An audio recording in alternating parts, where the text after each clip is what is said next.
The following is an interview with Kevin from Polex Games. He is I guess you can call him the president, the CEO, the project lead, and the lead dev for the game Empire of Ember. If you have not checked out our video on Empire of Ember, I highly recommend checking that out first so you know exactly what this interview is about. But if you've already checked that out, go ahead and continue watching this. Let's get started.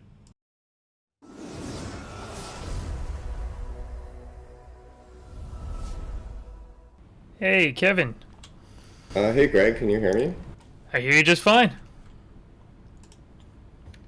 Cool. Yeah. I'm glad you like the game. I appreciate you reaching out. Absolutely.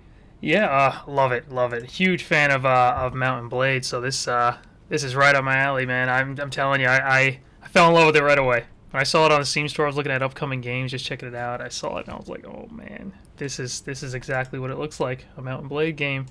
The more, and I'm telling you, it's like a genre that I'm surprised more games don't try to kind of like take that and expand upon it. So it's nice to see you guys doing something a little what I would consider different. Obviously, it's been done to a certain extent, but it's kind of it's lacking, I think, in the gaming world. I'd like to see more of it.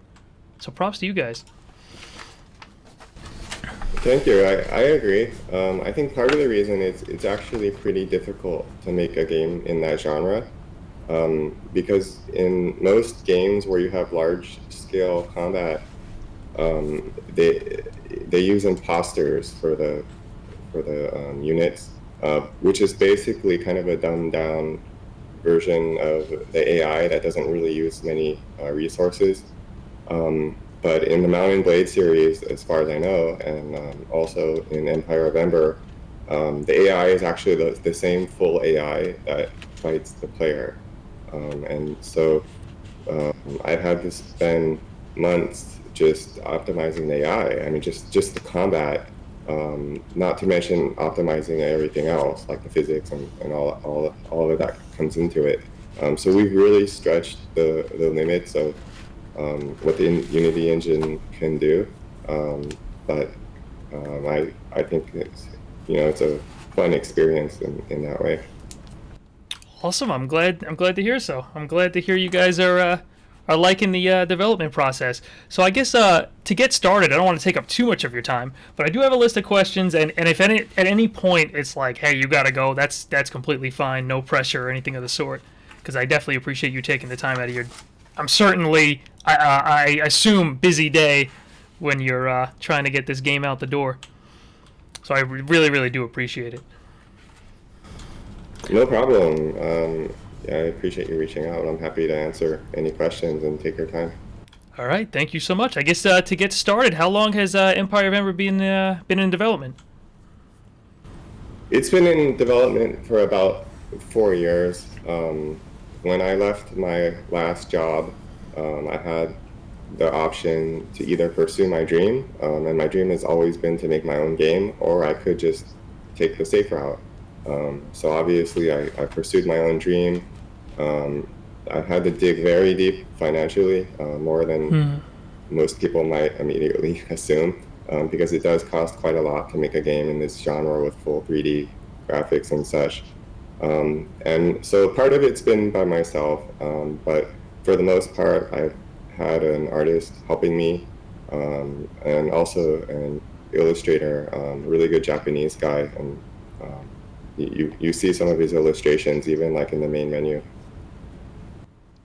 Well, awesome, very cool, man. Yeah, I do like the artwork in the game. I gotta say, it's impressive, and the opening cinematic as well. I really like that. What would you call that style for the opening cinematic? Is there a name for that? I kind of I don't know that there's a name for it. I'm trying to remember the program that was used.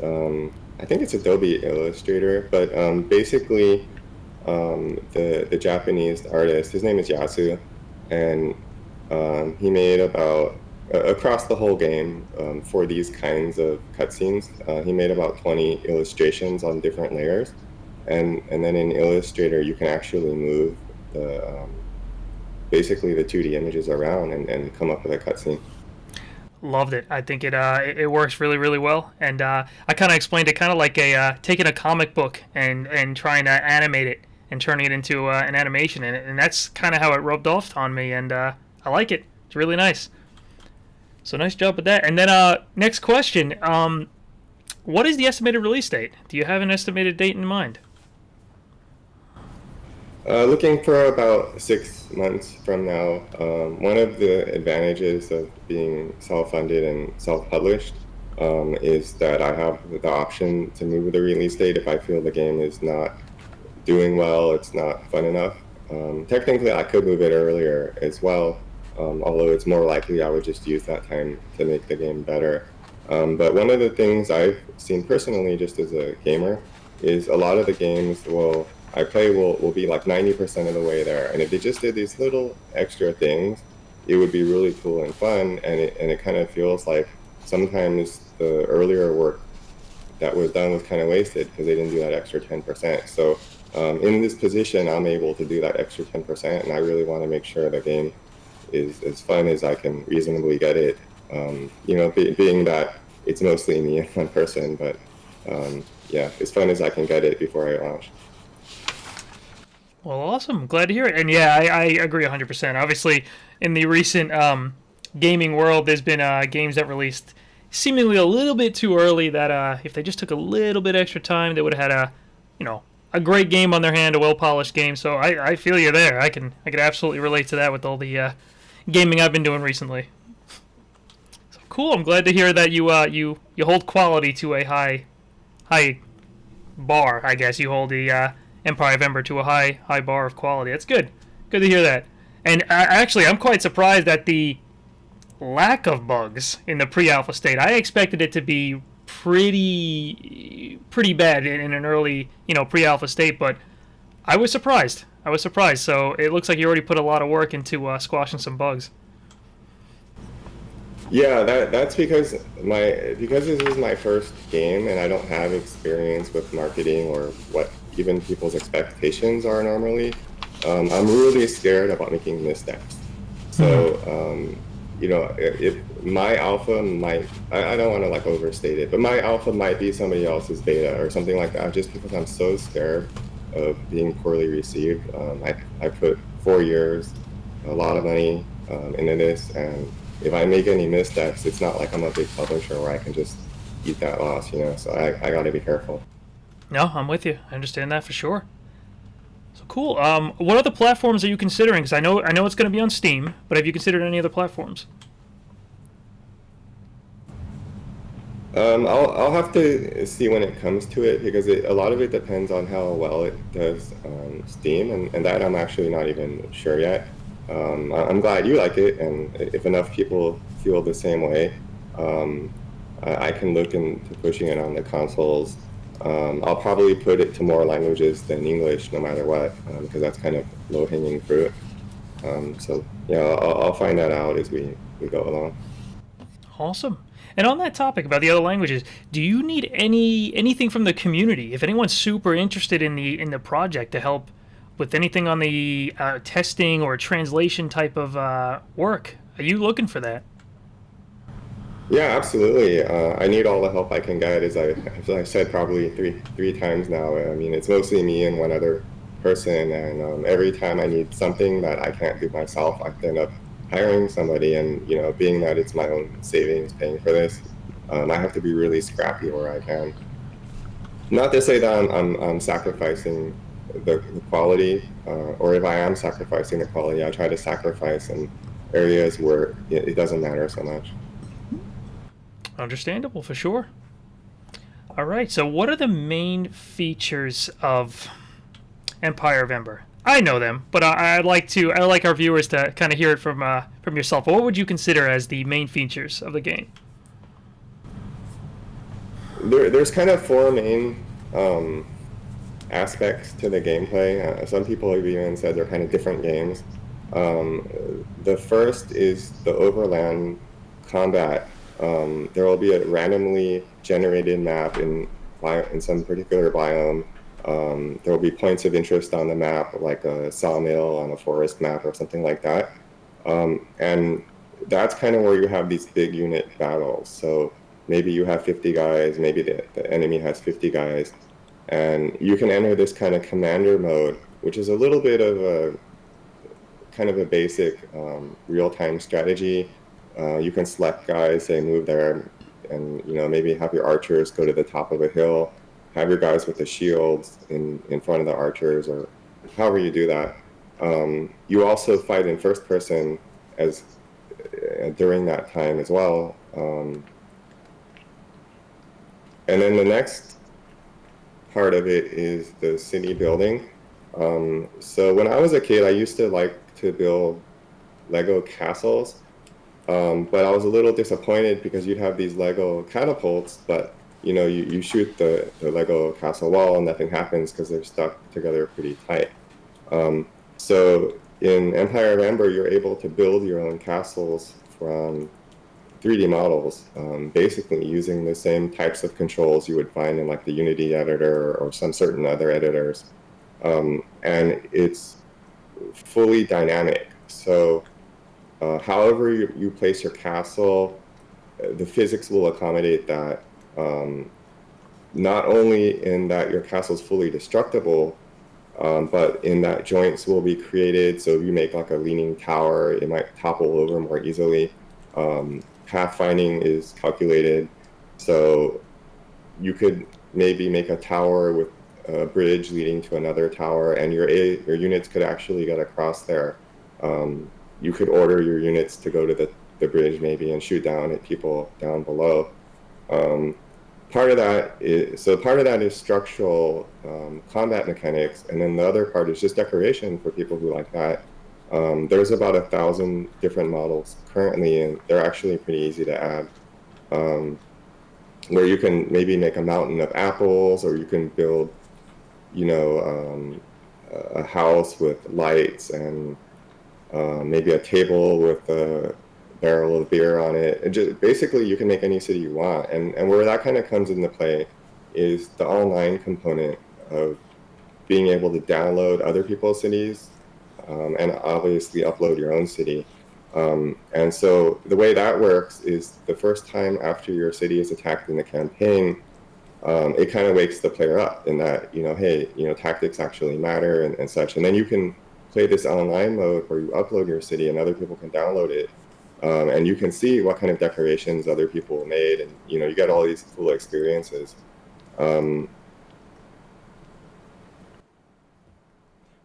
Yeah, I really like the city building aspect of the game. I was surprised by it, and I think it's going to be an interesting feature when the community starts getting their hands on it. And I can imagine them making all sorts of cities from whatever other games and other movies, Lord of the Rings type stuff. Like I could see that being done, which would be pretty interesting to see what the community does when they get their hands on that.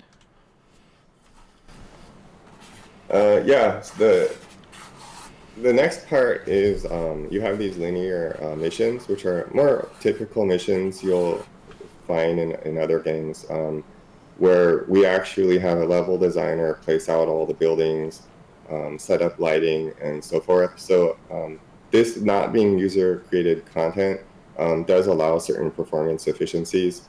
You can bake lighting, for example.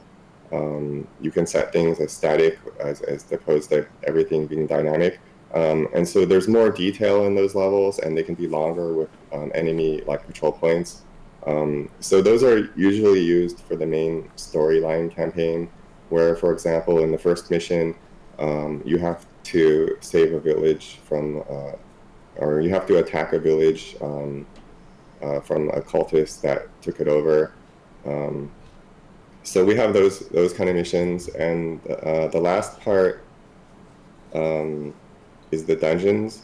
So we have randomly generated dungeons, because I've always been a big fan of roguelikes, but I haven't seen too many roguelikes that are in full fidelity 3D. I mean, there's a few of them out there that use these kind of basic sprites, or they're fun, but they're low budget. And in our version, it's full fidelity. Another thing is they have like traps, and they're randomly generated to a certain extent, not both in the layout of the level, but also the interiors.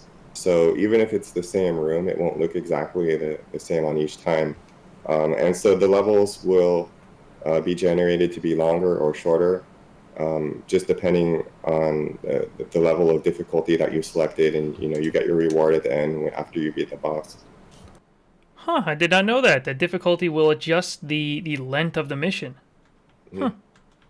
Very cool. I like that. I like that a lot. And I love seeing the hardcore option. Love that from I'm a big ARPG fan myself, like Diablo 2 way back in the day. I always love that hardcore where the pressure's always on, where you could lose your character, or in this case, a save file. Love it. I think that's a cool addition for those that like the real challenge.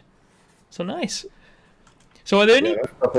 that's the whole roguelike thing that I like. So we made sure to put that in there earlier. It's also why you don't recover health. A lot of people have asked, why can't I drink health potions or something? That's kind of the reason.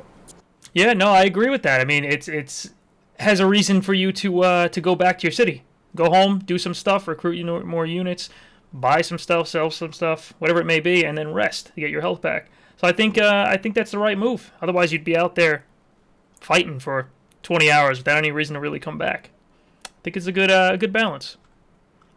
So cool. Are there any plans for any additional features post release, such as like Steam achievements or anything of the sort? We'll certainly do Steam achievements at some point. The big hope is to expand the modding support. It's very difficult to mod a Unity game, unfortunately. The way they've designed their engine intentionally closes off access to assets. So we're using a third-party plugin to try to get around that, but it is quite difficult and risky.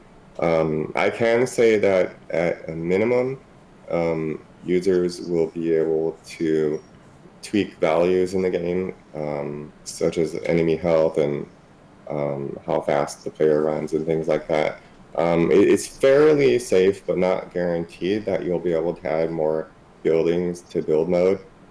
So let's say you want to add cantaloupes instead of apples or new kinds of buildings. That's fairly safe. A lot of it depends actually on the users themselves being sure to pick assets that will perform well, because you don't really know what the end users are going to actually place in the cities. And then the highest risk, but also the most hopeful part is you can add more enemies and more spells, even new buildings for the campaign. Cool. Good stuff. I like it.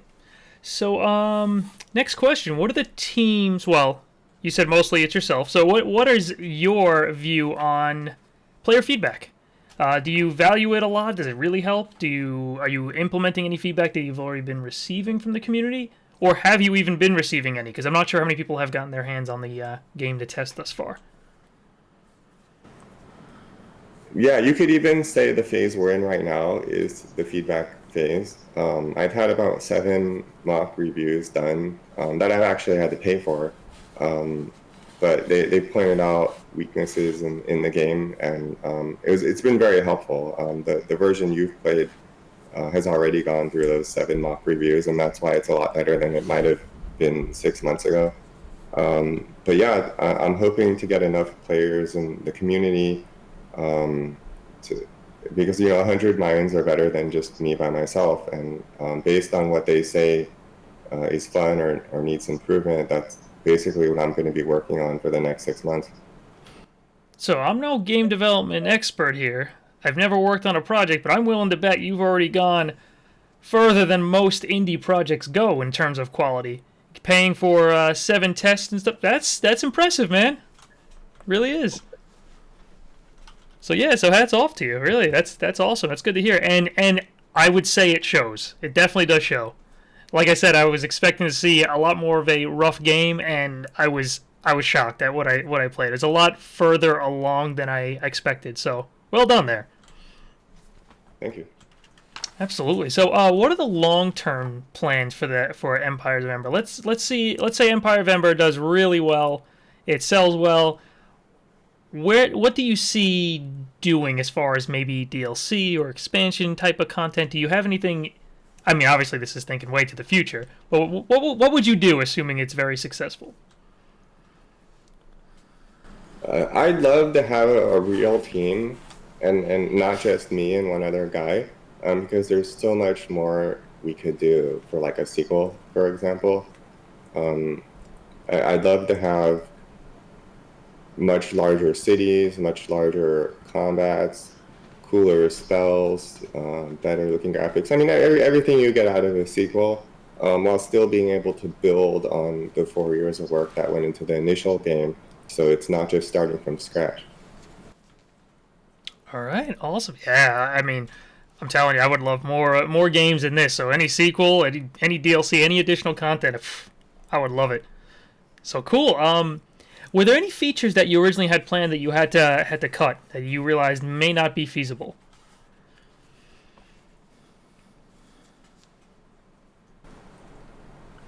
I can't say that I've cut anything, so much as I've not pursued features that I would have liked to have had.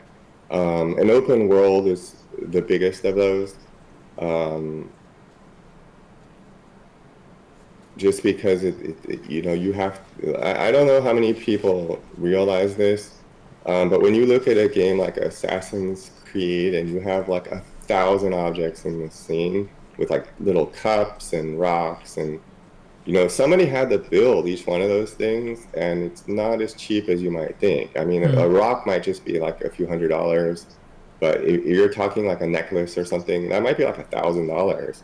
Um, at least it would be for me. When you get up to a certain scale and you have like a whole outsourced pipeline, it can be cheaper. But to build an open world, I mean, you're talking like $500,000, even if it's not complicated. So that would be one of the things I'd love to do in like a sequel. Wow. So yeah, thinking big, man. Yeah, I like it. I like it. So yeah, I'd love to see this game be super successful because heck, if it's more successful, we get more of it. That's always good. So awesome. So moving on to a little bit more personal questions about yourself. So what is your current role on the development team? That's obviously your most of everything, correct? So I basically done almost all of the programming. Um, I kind of know how to do the art, but obviously I don't do a very good job on that. So I have a really good art generalist to help with that. Um, and it's kind of hard. Another thing I think people don't necessarily realize is it's actually exponentially harder to make a 3D game than like a 2D game, because there's a lot more people that can do 2D art than can do 3D art. Um, I don't know if I'm just complaining about the cost at this point. I'll just say that the game has been hard to make, and I've had to learn a lot doing it. And it's been very helpful having um, people to help me with it. Awesome, yeah, and I think a lot of people you never really get the numbers when you're looking at games or looking into development, and no one should ever really ask the numbers. But these games are expensive, and that's the only thing you can really say is development is expensive. And I think a lot of the community doesn't really see that. They don't almost like appreciate the amount of work and effort and money that goes into building a game. That's why I like the indie devs so much because I can never have a connection like this or do an interview with someone from a AAA studio. I really like supporting indie devs because they not only appreciate it more, but they're more receptive and they reach out a little bit more and I love it. So I really do appreciate you doing this, like I said earlier, and I'd like to see the community be a little more understanding when it comes to indie game development, like what goes into it. So cool. Thank you. It's actually given myself a new appreciation, because before I started this game, I would play these AAA games and I'd be like, it's a fun game in this way, but I don't like this one thing, so I'll just dismiss the whole game. But having actually worked on like particle effects and animations and stuff, when I see like a AAA game, even if it's really poorly received, I'll just be like, oh my God, look at the graphics and this one section. That's amazing what they did. And so I kind of appreciate each smaller part more now. Yeah, and I agree with that 100%. Like I recently did a video on CD Projekt Red's Cyberpunk, where it's getting a lot of I don't know, it's catching a lot of flack for some things that are a little bad, but there's a lot of good in that game too. If you just if you don't let a couple of bad things kind of corrupt your entire experience. And yeah, you can say it should have been better. I agree, but there's still good in there, and I think it's almost insulting to kind of throw the whole thing in the trash and say, oh, it's entirely bad because a couple of bad things in there. There's a lot of good still in there, and I think we as gamers and reviewers and stuff have to be a little more understanding, a little less severe and strict when doing these reviews. Because I've seen some, I don't know, some people that are a little overbearing when reviewing some games. And I think when you understand the process, understand the development process and what goes in, you are a little bit more understanding. And I try my best to learn about the process, because maybe one day I'll work on my own game. Maybe it's a dream, but I have to put it on the side for now. That's why I envy you so much. You're moving forward with it, so that's congratulations on that. Thanks. So have you worked on any other games at all? Have you helped with any of the games? Have you done anything like this? So I've worked in the game industry my whole life, mostly indirectly. I'm the author of this network engine called RackNet that I sold a few years back. But before that, and also just helping with contracting, I've worked on other games. I worked on Star Wars Episode 3, Deadly Dozen. I'd have to go through my resume to remember them all, but just directly, I worked on 4 or 5 games. But if you count RackNet, my code is in hundreds of games. Actually, when Unity itself launched, they licensed RackNet. So if you count that, actually my code's in a lot more than hundreds of games. But yeah, for the most part though, uh, this is my first game that I've kind of just done by myself. Cool, cool. So what is your favorite game of all time if you had to pick one? And has that influenced Empire of Ember at all? Um, Mount and Blade, I suppose you could say. Um, I felt like the initial version of Mount and Blade way back in the day was kind of a combat simulator with a campaign thrown on, and that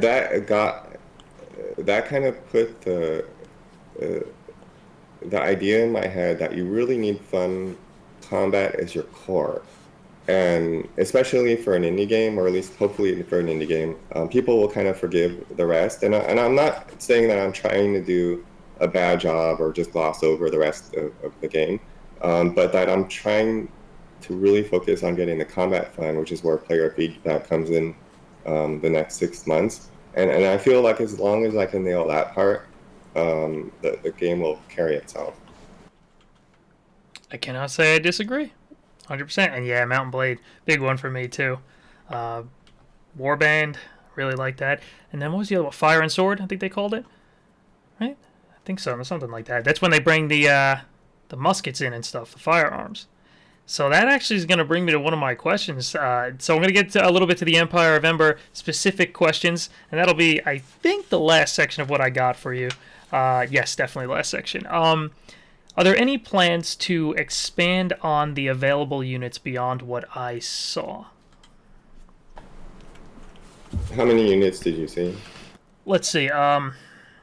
In the melee tab, there's 6 to train. The archers, I believe there's 6 as well. And then there's a catapult for siege, and then 1 wizard. I think There's that's all of about them. 4 units total, but you have to build the higher level buildings in order to unlock those units. And some of them you also find through quests. As each day passes, there's a chance for something to happen in your throne room, and one of those somethings is a lead on a quest, and that'll be, for example, defend a village, explore a dungeon, fight an overland battle, and the reward for doing that is then an unlock of a new type of unit. And then some units, as I said, need the buildings themselves, which you wouldn't get until later in the game anyway. So, for example, I think if you build the highest tier library, then you can research wizard sorceresses who cast fireballs. So you probably haven't seen that. Yeah, I don't believe I did. All right, so I think I gotta make a part two video, see how the community likes Empire of Ember, and go a little deeper. Maybe see everything there is to offer. So that's really cool. And have you ever considered expanding on the available weapons beyond the bow? I guess you'd call it a mace or hammer, or wand. That's kind of the same answer as the prior question. There are actually about 12 different weapons, but you unlock them through quests and such. Or you can actually buy a lot of them through the market too if you get enough money and you upgrade to a high enough market. There are also dungeons on the Overland map that you need. I forget what they're called exactly, but they're basically kind of research points. They're kind of like keys, right? So if you if you research dungeons and you get these special kind of keys, you can unlock these dungeons on the Overland map that are really hard. You probably wouldn't be able to beat them until you're like 3/4 of the way through the game. But then they give you these exceptional weapons. For example, you can get a fire staff that will shoot bolts of fire, and the special effect of that is enemies will actually catch on fire. Later in the campaign, you can get a storyline sword that actually swings, but it also shoots, and that's kind of like from Legend of Zelda.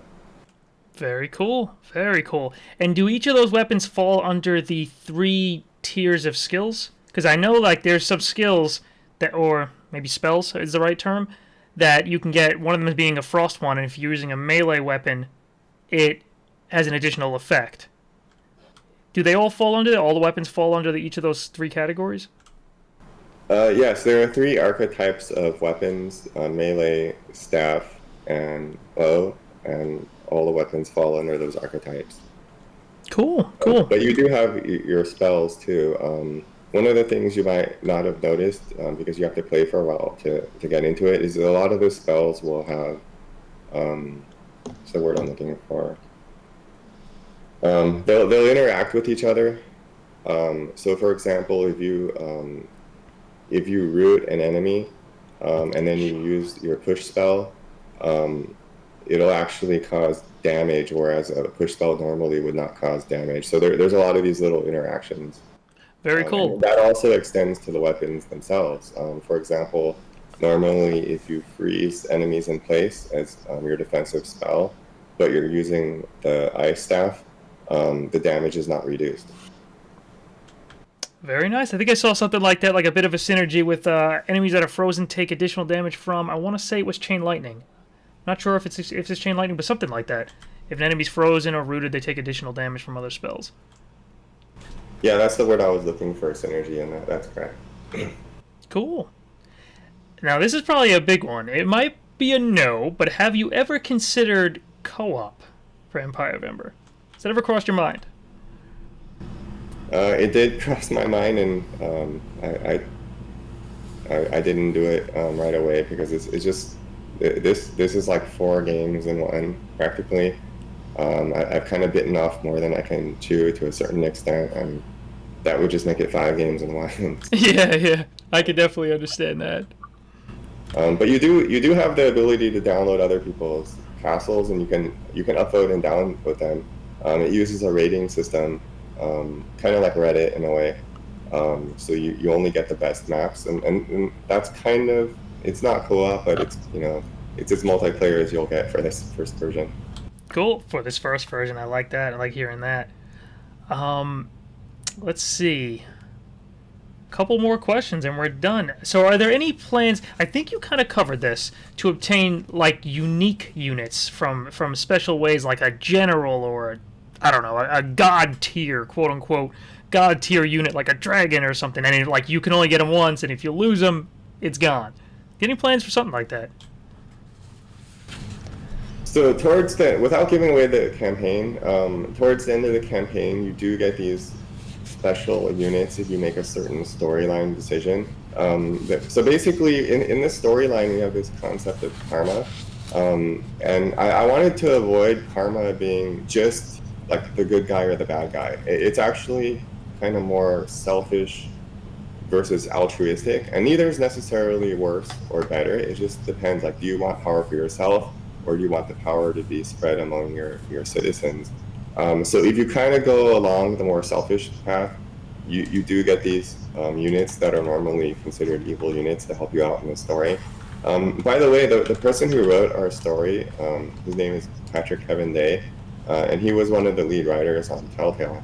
And so he did a really good job, and his part of the story we fully voice acted. But anyway, that aside, to answer your question, you do also have bosses in the campaign. I could give away one of the bosses, for example, is like a Goblin King. So he has a huge hammer, and wherever his hammer hits, it causes this kind of AoE explosion, including killing his own guys. So we have that, but you don't have bosses that actually are on your side. Very cool. Well, I'm looking forward to seeing what other secrets lie in Empire of Ember. I have 2 questions left for you. Have you considered... Actually, let's make this the final one. Have you ever considered Founders Packs? Any sort of something like, hey, the game costs blank amount of money, but if you want to, I don't know, spend a little extra, you want to throw us $100 instead for a Founders Pack, you can get a unique unit or unique skin or something like that. Have you ever considered something like that? Because I know that would definitely help development cost. Have you ever considered that? No, I haven't. I haven't run I know this is kind of like a Kickstarter thing. I don't know about it these days, but that does sound like it would be something good to look into. Heck, I would be your first customer. Hit me up if you ever do that. I would jump at the opportunity. I want whatever I can get in Empire of Ember. Thank you. Absolutely. So thank you so much, Kevin, for all of your time. I hope I lost track of time. I hope I didn't take up too much of your time. I know you got to be busy. I appreciate it, and sorry if I was a little long-winded.